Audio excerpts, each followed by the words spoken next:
Assalamualaikum warahmatullahi wabarakatuh. Perkenalkan nama saya Hana Frida Jalan. Perkenalkan, nama saya Farel Akmal. Halo semuanya, perkenalkan nama aku Alma Ivana. Halo, perkenalkan nama saya Aulia Priya Zahra.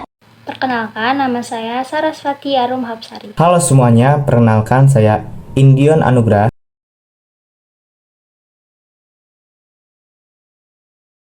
Pada kesempatan kali ini, saya akan menjelaskan tentang pengertian psikologi analisis. Psikologi analisis adalah pendekatan dalam bidang psikologi yang bertujuan untuk menguraikan, menganalisis, memahami proses mental, emosi, dan perilaku manusia dengan menggunakan metode ilmiah. Pendekatan ini mencakup penggunaan berbagai teknik dan alat analisis untuk memahami aspek-aspek psikologis individu dan kelompok. Tujuannya adalah untuk mengidentifikasi pola, tren, dan faktor-faktor yang mempengaruhi perilaku manusia. Psikologi analisis mencakup berbagai subdisiplin seperti psikologi klinis, psikologi kognitif, psikologi sosial, dan psikologi eksperimental, yang dimana masing-masing memiliki fokus analisisnya tersendiri. Dalam konteks psikologi klinis, analisis ini digunakan untuk memahami penyebab gangguan mental dan mencari solusi terapeutik. Terapeutik adalah istilah yang berkaitan dengan pengobatan atau tindakan medis yang bertujuan untuk menyembuhkan atau meredakan penyakit gangguan kesehatan seseorang. Di psikologi kognitif, analisis ini berkaitan dengan pemahaman tentang proses berpikir dan pengambilan keputusan. Sementara itu, dalam psikologi sosial melibatkan studi interaksi sosial dan pengaruh sosial pada perilaku. Jadi, psikologi analisis adalah upaya ilmiah untuk merinci, menganalisis, dan memahami aspek-aspek psikologis manusia dalam berbagai konteks, dengan harapan bahwa pemahaman ini dapat membantu dalam mengatasi masalah dan meningkatkan kualitas hidup manusia. Di sini saya akan menjelaskan mengenai sejarah dari psikoanalisis di abad ke-19 dan abad ke-20. Yang pertama, 1899 di abad ke-19, Sigmund Freud menerbitkan The Interpretation of Dreams atau penafsiran mimpi, karya yang menandai awal psikoanalisis. Freud memperkenalkan konsep tak sadar, libido, dan struktur psikis atau ego, id, superego yang biasa dikenal. Terus kedua, di awal abad ke-20, Freud mengembangkan teori lebih lanjut memperkenalkan kompleks Oedipus dan teori psikodinamika. Psikoanalisis mulai mendapat perhatian internasional saat itu. Di tahun 1909, Freud melakukan tur ke Amerika Serikat, memperkenalkan psikoanalisis dan mendapatkan banyak pengikut. Salah satunya adalah Carl Jung dan Alfred Adler. Nah, terus di pertengahan abad ke-20, psikoanalisis dihadapkan pada kritik dan perpecahan teoritis, dengan murid-muridnya seperti Jung dan Adler membentuk aliran-aliran sendiri. Lalu kita masuk pada abad ke-20. Abad ke-20 diisi dengan berbagai dinamika, salah satunya adalah pasca Perang Dunia Pertama. Psikoanalisis tetap relevan dan perkembangan aliran-aliran baru seperti psikoanalisis ego, psikologi muncul. Lalu pengaruh Freud di Amerika juga makin kian berkembang. Terus yang kedua ada Perang Dunia Kedua, banyak psikoanalisis beremigrasi menyebarkan psikoanalisis ke berbagai negara. Psikoanalisis diterapkan dalam pemahaman trauma perang. Lalu yang ketiga pasca Perang Dunia Kedua, psikoanalisis memasuki era pasca perang dengan pertumbuhan institusi pelatihan di seluruh dunia. Pengembangan aliran baru seperti psikoanalisis objek relasional juga muncul pada saat itu. Lalu di dekade 1960-an, psikoanalisis ini mendapatkan tantangan terhadap teori Freudian, terutama dalam konteks perkembangan seksualitas anak perempuan. Munculnya pemikiran baru tentang peran tekanan sosial dalam perkembangan individu.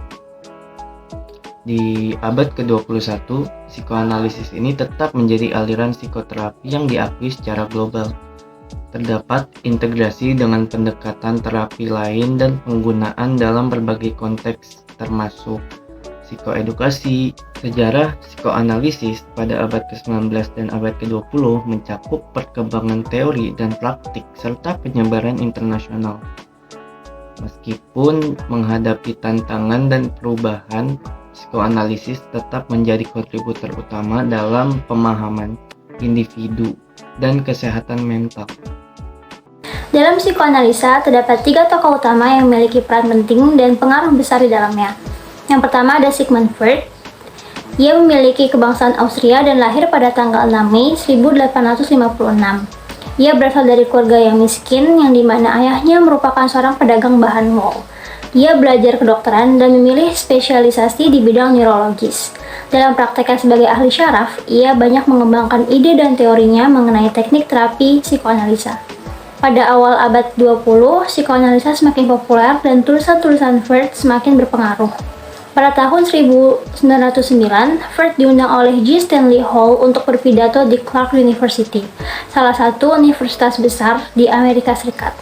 Dan dengan demikian, Freud juga sudah diakui di Amerika Serikat. Freud merupakan orang pertama yang menyentuh konsep-konsep psikologi seperti peran ketidaksadaran, anxiety, motivasi, dan pendekatan teori perkembangan untuk menjelaskan struktur kepribadian. Freud juga mengkaji produk-produk budaya dari kacamata psikoanalisa seperti puisi, drama, lukisan, dan lainnya. Yang kedua ada Alfred Adler, yang dimana ia berasal dari keluarga pedagang yang berada. Sejak kecil, ia bercita-cita ingin menjadi seorang dokter. Pada tahun 1895, ia lulus kedokteran dari Universitas Wina, lalu berpraktek sebagai dokter mata sebelum akhirnya ia menekuni bidang psikiatri. Adler merupakan seorang psikoterapis yang mengembangkan psikologi individual. Banyak konsep Freud yang diikuti oleh Adler, antara lain mengenai level kesadaran. Namun, Adler lebih menekankan pada faktor kesadaran atau unsur ego. Teorinya banyak menyentuh unsur lingkungan sosial, sehingga ia juga dikenal sebagai psikoanalisis sosial yang pertama. Dan yang terakhir ada Carl Gustav Jung. Ia lahir di Swiss, yang dimana ayahnya merupakan seorang pendeta. Oleh karena itu, unsur religius banyak berperan dalam pemikiran-pemikirannya. Ia belajar kedokteran di Universitas Basel dan lulus pada tahun 1900. Kemudian ia bekerja di klinik psikiatri Universitas Zurich pada tahun 1909. Ia adalah ketua pertama International Psychoanalytic Association pada tahun 1911. Dan pada tahun 1914, ia mengundurkan diri dari posisinya dan mendirikan Analytical Psychology. Pada tahun 1920-an, ia banyak melakukan ekspedisi lapangan ke Afrika dan Amerika Selatan sambil meneliti dan mengembangkan teorinya. Ekspedisi ini secara signifikan mempengaruhi teori-teorinya yang sangat kental akan budaya. Dan pada tahun 1948, Siggy Young Institute didirikan di Zurich untuk mengembangkan teorinya dan teknik terapinya. Halo teman-teman semua, sekarang kita akan membahas tentang materi teori psikoanalisis. Psikoanalisis sendiri itu adalah salah satu cabang ilmu psikologi yang dikembangkan oleh Sigmund Freud dan para pengikutnya sebagai salah satu kajian fungsi dan perilaku psikologis manusia. Pada teori ini kita membahas tentang hakikat dan perkembangan bentuk kepribadian yang dimiliki oleh manusia. Unsur utamanya adalah motivasi, emosi, dan aspek kepribadian lainnya. Sedangkan dasar dari teori psikoanalisis ini adalah untuk mengasumsikan bahwa kepribadian itu akan mulai berkembang saat terjadinya konflik-konflik dari segi aspek-aspek psikologi itu sendiri, yang mana terjadinya itu biasanya gejalanya itu terjadi pada anak-anak atau usia dini.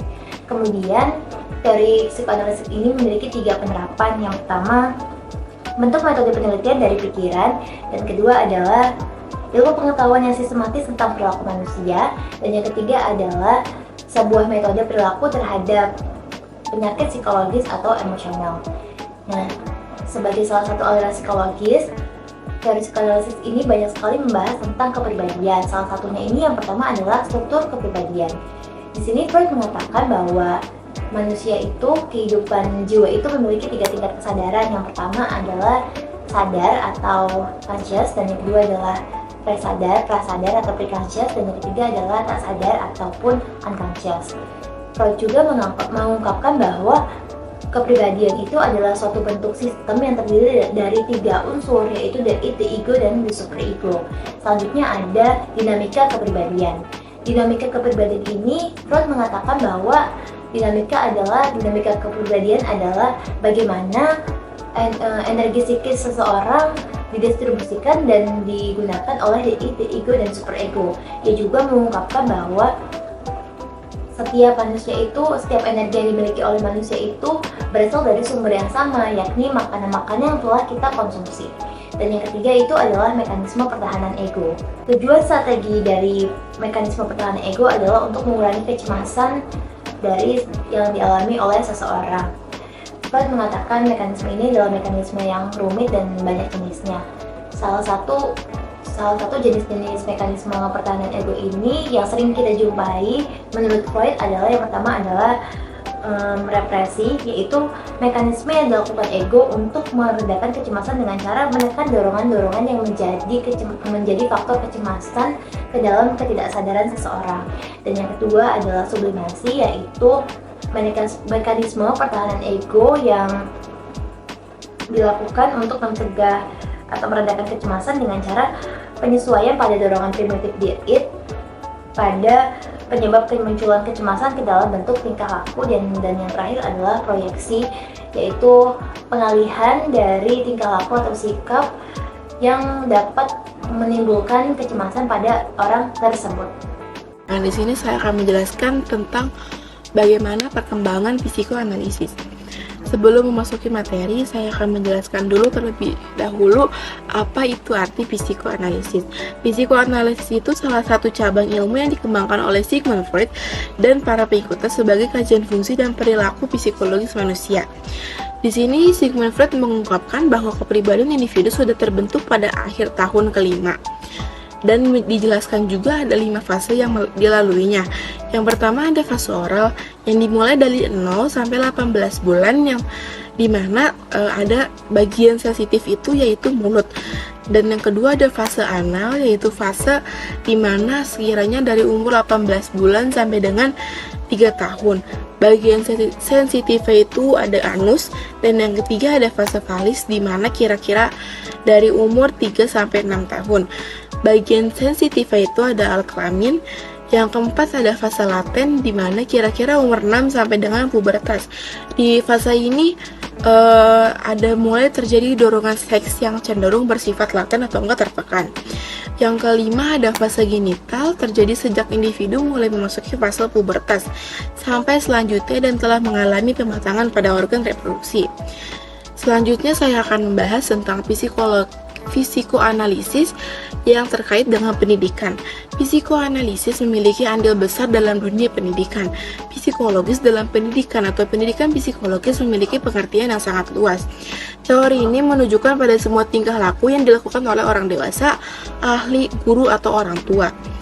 Teori psikoanalisis ini mengacu pada bentuk proposisi dan tidak hanya pada teknik terapeutik atau metode pengamatan dari mana proposisi tersebut diturunkan.